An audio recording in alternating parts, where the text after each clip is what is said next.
but I thought, I always believed in including students and teachers of diverse abilities into the same classroom with appropriate support for all of them. I think definitely this can create a beautiful social, emotional, and academic learnings in different ways for different kids. So today I have Miss Lisa with me, one of the beautiful human beings I ever met. So, and she is CEO and co-founder of Global Goodwill Ambassadors Foundation, that working with humanitarians around the world to help the marginalized and the needy. GGAF has more than 19,000 people in over 215 nations and territories focusing on UN Sustainable Development Goals. She's a publisher, the Ambassador magazine, and she's a dean of GGAF Learning Institute. Also, I know, Lisa, you have your own company helping job seekers by writing high quality documents, including resumes, CVs, and LinkedIn profiles, and various employment materials needed for a competitive job search. I think, I can see here you're a multitasker. I don't know how long you'd be sleeping at the night. I see you working all the time. Thank you so much for everything you're doing, and welcome to Ab Initio, Lisa. Happy to have you. Thank you for inviting me. I appreciate it. Thank you. And yeah, so I'll, as we started a bit late, I'll directly get into the my first question. It's actually, when we started talking about inclusive environment, I did my own research. I have searched many things. There are many ideas and strategies shared. But when I was going through strategies or ideas, I always felt that everyone or every author has his or her own perspective when they are talking about inclusive environment, especially in schools or colleges or an educational institution. So I wanted to know from you, because as you have worked with many educators closely and you have your own learning institution, you have worked with transitioning teachers or experienced teachers. So how do you think we can create inclusive environment in educational institutions for students and teachers? I've mainly worked with 18 and over. And, even through my own experience in online classes and online environments, if you don't have a cohesive classroom foundation, it makes it hard for everyone to participate. Because if the students don't feel safe, valued, and respected, it's incompatible with the learning process. So yeah, it really starts with the teacher. Each class starts with the teacher, and it starts with the teacher in two areas. The curriculum must be written in a way that it doesn't impede on any cultural or religious or any biases. So you've got to start with that, and then you encourage students to make a more of a student-centered learning environment where students are doing projects together, where students have a discussion board and can have discussions on the learning material and, talk to each other, but it has to be safe. No arguments on the discussion board. Good discussions are wonderful because a lot of students learn from each other, and that's very, very important. I do have a PowerPoint presentation that has some things I'd like to go over, but if that would be okay. It's just some things that help. I mean, use some multimedia. I mean, you've got to have, to be inclusive is including everyone. There's no segregation. There's desegregation. So students can learn together, and students, yes, learn at different levels and through different various means. Some are more visual, some are more want to read the written word, some want the audio. You know, we've got hearing impaired. When you're online, there's hearing impaired. There's, you know, maybe sight, but we've got to make things accessible to all students. Everyone has the right to learn. Yeah, so now you would like to share the PPT? I have made you host, you can. Yeah, I've got a PPT. If I could share that, that'd be great. Am I good to share my screen? Yes, you are. Okay. Okay, so, you know, I don't want to bore everybody with a lot of slides, so I just got a few. So, you know, basically what do inclusive instructors do? They take responsibility for making their teaching and curriculum inclusive, which I had just, you know, spoke about. They continue to learn about their students and teaching. They care about every student. They make a profound difference in the lives of students. And by that, it's an extension of making a difference in our communities and our world. So, you know, this is when teachers need to do teachers should do activities to learn what the interests of their students are. So maybe they can build some activities based around those common interests. You know, one thing that inclusive teaching affirms is a student's social identity, and works to create an environment in which students can learn from the course, their peers, and their teacher, while still being their authentic selves. And we don't want to take someone's identity away from them because they're in a class learning. We want them to be their authentic selves, because we as teachers, we as students, we as peers can learn from each other. And that's the basis of a student-centered learning environment. All students should be an important and integral member of the class community with sufficient speaking and participation opportunities. Equitable learning environments to help all students have the opportunity to reach their full potential and sense of belonging. So, you know, I think back when I was in grade school, middle school, and I was no one will believe this, but I was very quiet and shy. So I didn't speak up much during class, but I wasn't encouraged to speak up during class.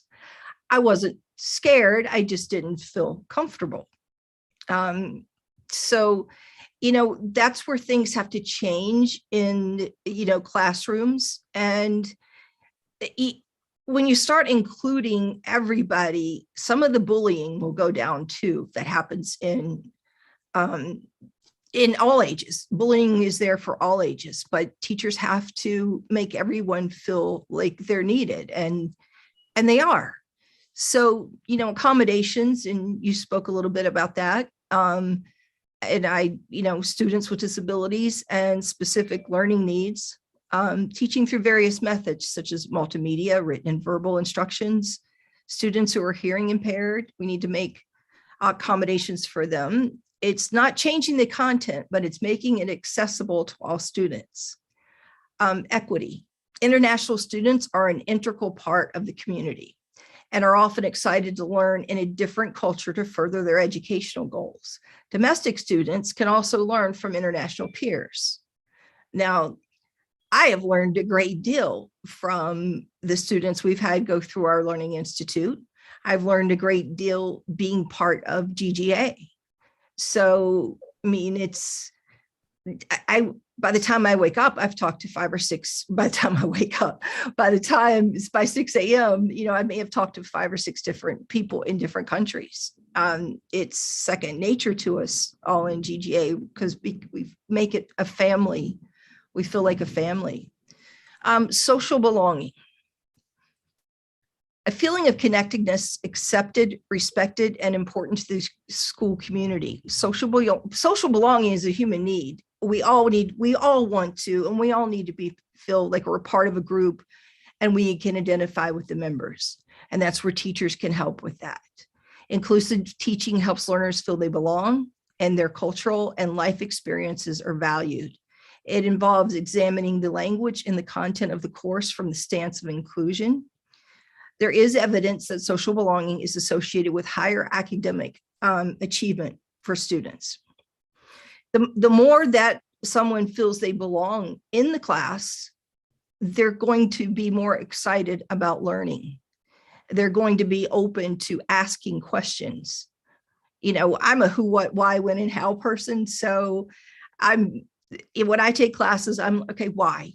Why is the answer that? Why? You know, but teachers have to understand that if a student doesn't understand, you know, or doesn't agree or doesn't understand, there should be a discussion. It's okay for students to ask questions. That's how many of us learn. You know, some key points are inclusive instructors foster environments where diverse learners feel a sense of belonging, and teaching approaches are equitable. Inclusive instructors value inclusive teaching, giving that both a feeling, a sense of belonging, and equitable teaching practices reduces achievement gaps between students of diverse demographic backgrounds and enhance general well-being. Inclusive instructors find out more about their students by creating activities throughout the class to find out more about their interests, which can help the instructor integrate activities that align with the course learning goals. Having an awareness of cultural, geographical, and other experiences of their students can help instructors design relevant assignments that motivate and encourage students to meet the learning goals. You know, I found that doing icebreakers in classes, not just at the beginning of the class, but doing an icebreaker exercise throughout the class at different activities that everyone gets involved in can be fun. And then it becomes more of a, yes, I belong here, because they do. And there's a ton of different ways that, you know, teachers can bring the excitement to the class. And teachers really should provide regular feedback. Consider student diversity as an asset and not a deficit. Have students engage in group activities. Learning activities where students work together to solve a challenging problem. Have students create projects together pertaining to the learning content. Now, you know, as I was finishing, well, I've had a lot of programs. As I was finishing my MBA, and then I did a program at the University of Wisconsin-Stout on online teaching and instructional design. We all had, we had our own homework, and then we always had a group project. So 5 or 6 people were put in groups by the teacher, and everyone had to participate in the project. And, you know, it was great because everyone brings a unique asset. We're all different, and we all have strengths and weaknesses. So where I'm weak, which is I'm not a TEDx speaker, you know, Chrissy is the better speaker. But you know, it's the same thing in anything that you do, and consider it a team. Someone will be better in this area, someone will be better in this area, but when you bring it all together, it makes a beautiful, beautiful, you know, and more inclusive project that you come up with. So put simply, inclusion is belonging, a shared way of thinking where every student has value and can participate in a meaningful way, a belief in every student's inherent right to contribute to their community, a space where students with and without disabilities acknowledge and value differences. You know, it just comes down to the community, and it's building a strong, cohesive classroom in the community is the foundation of successful classrooms. Students need to feel safe and respected and valued to learn new skills. I talked about desegregating classrooms to fully include students with disabilities, along with those previously divided by race, gender, ethnicity, making the need for creating classroom communities even more important. And a good way to do that is project-based learning, which we're actually doing with our youth ambassadors, our youth leaders, the new program we have in GGA. So what's the importance of this? The students we teach today will shape the society they and we live in tomorrow. The experiences that teachers structures for students can enable them to act boldly in the world, taking individual and collective responsibility for making things different and better. And that's a quote by Kids Included Together, which is a great website with lots of good resources on it. When we teach, we change our students, the world, and ourselves. So that's what we have to actually keep our minds on, what the mission is. The mission is not, I write a lot of teaching philosophies because I do write academic CVs. The goal is not to have your student finish. The goal is not, I want the student to finish my class and pass my class. That's not really the goal. The goal is I want the student to learn from the class material and enjoy the class material and be able to execute what they've learned in the class material where it fits in their lives. You know, when I was finishing my MBA, I was an adult, 30s, and yes, I'm like really old now, so in my 30s. And, you know, it was great because I could apply a lot of what I was learning to the work I was doing at that time. So it made me more active in class because I wanted to know why, because I think I can apply this here and I can apply this there. And so, you know, starting the GGA Learning Institute, Christy Sykes and I are the founder and the provost of the Learning Institute. I mean, we started that last October and we're over 2,000 registrants on this learning platform. We're still finding our way. We're still fine tuning things. As we have, you know, since we're doing it on demand due to the different time zones,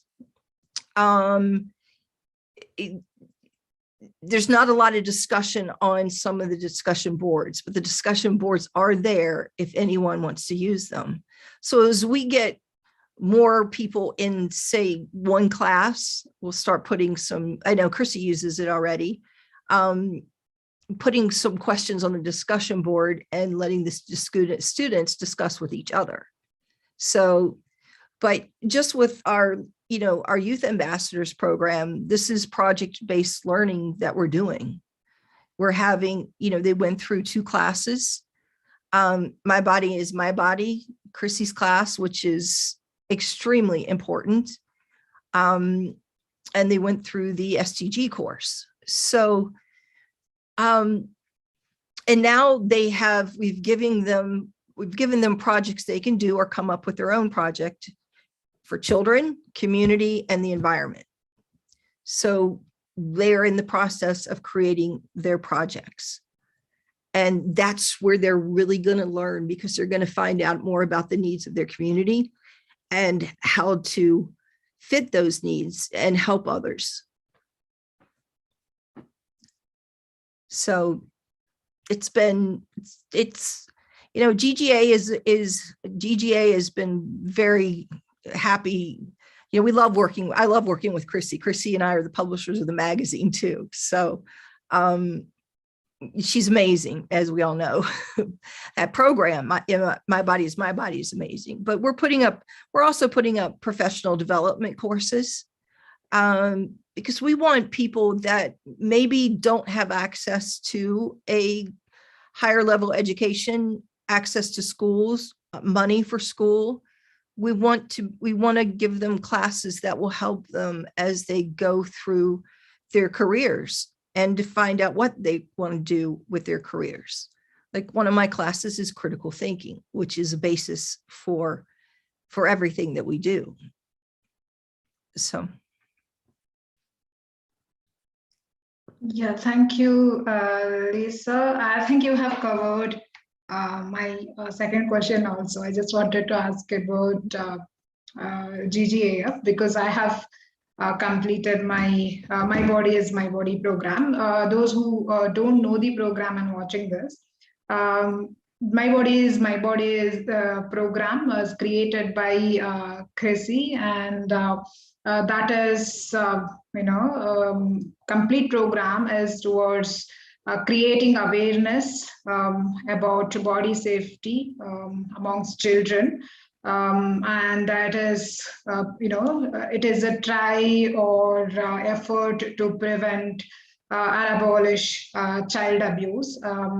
The particular program is in different languages, and I have completed the course from GGAF Learning Institute only. And you have, if you just follow Lisa or just Google it, Global Goodwill Ambassadors Foundation, you will get. So that is a free course too. So you can just enroll yourself, and even if you are a parent, teacher, or if you have children at home, or anyone, obviously, one or the other day we are going to encounter or have a discussion with children, and probably one class, one particular course which we went through can make us change lives. So you can, if you in any time when you are free, if you just go through the program, it is very simple, easy, and most of the things that we are aware, same things are put together. That's all. It is nothing like rocket science we are going to study. It is things which we already aware, but put together with very beautiful songs. And because always we feel hesitant to talk to children about child abuse and all. So it is My Body is My Body is a program with 6 different songs where you have very simple words which children can immediately understand, and without using any words which look odd or not to not to be spoken to children. These kind of words you don't have. It is very simple words, and what children should know at that age, only using those words communicated beautifully. So you can check that program. So I have completed same program, and I'm also now another leadership program I'm going through. So this you have very good resources from GGAF Learning Institution. And another we're very, very fortunate to have Chrissy's program as our core educational initiative. So because it's not just for children and teachers and social workers, it's for everyone. Because when you recognize the signs and know what you're looking for, or you notice, then you can learn to, if it's a stranger in a store and you see a child that's wearing, heavy clothes in the summertime, long sleeves, or looks malnourished, maybe there's something you can reach out to get, that child some help. So it's actually, it's been taught to over 1 million children, which is just amazing. And she does amazing work with it, constantly putting it in new languages. And all of our ambassadors and all of the ambassadors that are, teaching that has just been, it's amazing. Sometimes I see those videos and it just brings tears to my eyes, because child abuse is something that has to be stopped, because it becomes, for many reasons, and it is a societal burden, and it happens everywhere. There's no discrimination on child abuse. So unfortunately, we have to do something, and this program is making a difference. Yes, we have in different languages too, most of the local languages also. I have translated it to Kannada, and Hindi. It is already translated and sung by some, 2-3 teachers from North India. You can watch it in My Body is My Body YouTube channel. So if you are connected to any school, you can just refer where you have 3 to 12-year, 14-year-old children, where we can come and present the program. So you can get in touch with me directly. So it is completely free. We're not going to charge anything, and you'll just come there and talk to the children. Because when I was talking to the teachers around here, and many teachers told me that they don't get time for all this. No, it is hardly, see, you have 3-4 minutes songs, and it is around within 30 minutes, max 40 minutes, we can complete entire course, and that 40 minutes can create huge difference in some children life, that we don't know what they are going through. And in India, if I was just going through the statistics, out of 15 children, 15 kids, one child is getting molested or getting abused. This is a study, and well proved, because they have spoken to many children, and after talking to thousands children, they have come up with that number. Out of 15, one child is abused, and many live with that pain for entire life. That's just, and those are just the ones that have been reported. It's the same here in the States. I mean, those are only, it's just the statistics we see are only what's been reported. The amount that hasn't been reported it's also staggering. It's something that it was something that happened in my childhood too. So, and communities sometimes want to just push it under the rug and, okay, stop, it's not going to go on anymore. It's, but we have to prevent it from happening, because it leaves, any kind of child abuse can leave consequential, emotional, for years or for the rest of someone's life. Parents need to learn that what they do in front of their children can affect their children. Domestic violence, children witnessing domestic violence can develop, lots of learning disabilities, PTSD, and it's just important that everyone understands.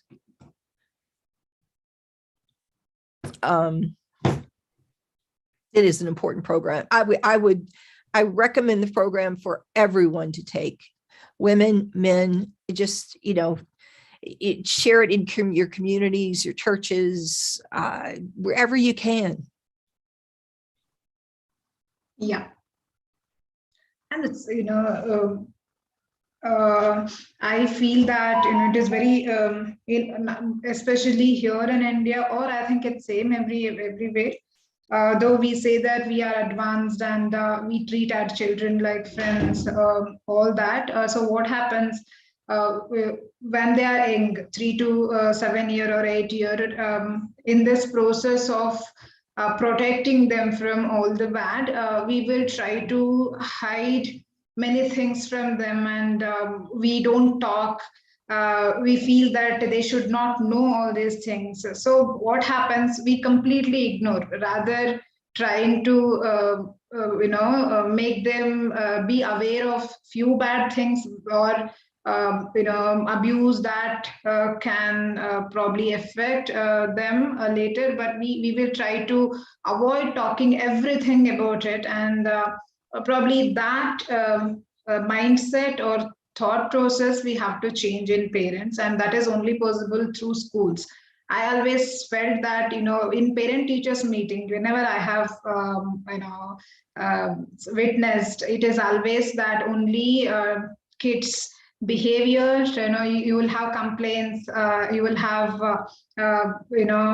academic discussions, but hardly anyone, any teacher try to educate parents that how you have to take care of child's safety at home. That is I think, if we train teachers, it is easy to reach the large volume of the society. So they will talk to parents, they talk to children, but taking that responsibility is very important. Every teacher have to take that responsibility. It is not just as a part of their job, as a part of social duty or a social responsibility that they have towards society, towards their children. That's very essential. I think it's creating that awareness among teachers is really, really important. What I believe is, you can have, we can probably promote the program among teachers to enroll and train themselves on this program so that they can. I think it would be, it's a great program that would be for people that are thinking about becoming parents, or while they're even thinking about having children. It's an important program for them to go through. And for couples that are, or doesn't have to be a couple, I mean, just those who are about to become a parent should take the course. So getting it into the communities, getting it everywhere is important. True. Yes. Okay. I think we spoke, or we covered many things, but I think in next 2 weeks, we have 1 weekend. I have a mindfulness event for teachers, and then I have an event again on inclusive environment. So it's by an author. She have recently released a book, The Magic of Inclusion. So we will be discussing more in detail, covering each and every aspect of inclusion, that what we are talking in today's world. Thank you so much, Lisa. You have anything to add or conclude with? I don't. I just thank you for having me, and thank you for being part of GGA, and thank you for being part of My Body is My Body and the Youth Ambassadors Program. You've been a blessing since we met you. So we totally appreciate you. Likewise, same here. Thank you so much. And it's all, whatever the dreams I had, wanted to reach people, and that happened through GGAF, and I'm really thankful, grateful, and hope we'll do many things together. I'm looking forward to it. Yeah, thank you all. Thank you, Lolita. Thank you, Ziad, always for being with me. They are joining most of my sessions, though I have people not, they are with me. So I'm so happy. Lolita is a lecturer. She's from SDM, India. She's from one of the colleges, and Ziad also. Both are teachers.